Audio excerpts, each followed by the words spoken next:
بسم اللہ الرحمن الرحیم۔ آج کی اس مختصر سی ویڈیو میں انشاءاللہ صرف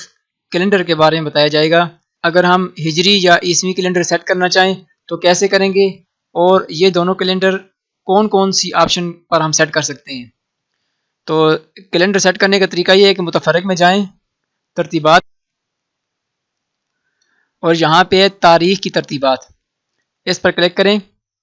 تو اب آپ کے سامنے یہ جتنی بھی لسٹ بنی ہوئی نظر آ رہی ہے، تو ان تمام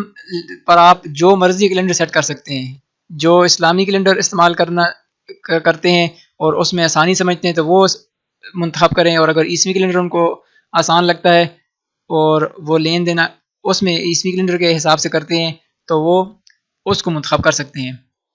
لیکن ایک بات یاد رکھیں کہ جو کیلنڈر آپ منتخب کریں پھر آخر تک اسی کو چلائیں، مطلب کہ کیونکہ جب آپ ایک انٹری، مثال کے طور پر 1 سال کی انٹری آپ ہجری کیلنڈر میں کریں گے اور پھر دوسرے سال آپ عیسوی شروع کر دیں تو پھر مسئلہ یہ ہوگا کہ جب آپ پرانا ریکارڈ دیکھنا چاہیں گے تو اس وقت آپ کو یہ بھی یاد نہیں رہے گا کہ میں نے جو انٹری کی تھی وہ ہجری کیلنڈر کے اعتبار سے کی تھی یا عیسوی کیلنڈر کے اعتبار سے کی تھی۔ تو اس وجہ سے میرا مشورہ یہی ہے کہ آپ جو کیلنڈر بھی استعمال کرنا چاہتے ہیں شروع دن سے ہی یہ سوچیں کہ آپ نے آخر تک کون سا کیلنڈر استعمال کرنا ہے۔ جب تک سافٹ ویئر آپ چلا رہے ہیں تو کون سا کیلنڈر آپ نے استعمال کرنا ہے، کیونکہ پھر یہ نہ ہو انٹری تو سیو ہوتی رہے گی لیکن بعد مسئلہ سرچ کرنے میں آئے گا کہ آپ اگر گزشتہ سالوں کا دیکھنا چاہیں گے تو آپ کو مسئلہ پیش آئے گا۔ تو اس لیے بہتر یہ ہے کہ جب آپ فل ورژن خریدیں